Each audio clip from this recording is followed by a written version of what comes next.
Hello friends. So next question also on always on basically what do you mean by instance file initialization, IFI basically, okay, in SQL server.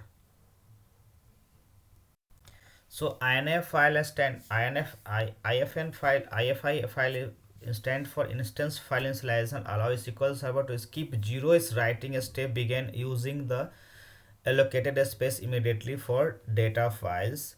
By default, data and log file are initialized to overwrite any existing data left on the disk from the previous deleted files. Data and log files are finally initialized first initialize by zeroing the file filling with the zero when you perform the following: create databases, add data file and log file existing databases, increasing the size of existing, or auto growth, you can say that, restoring data as backup. So these are the steps, these are the activities when you perform on the database level.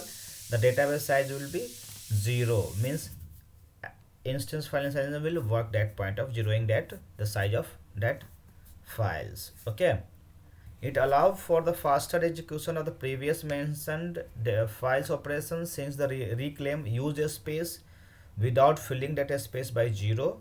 Instead disk content is overwritten as new data written to the file.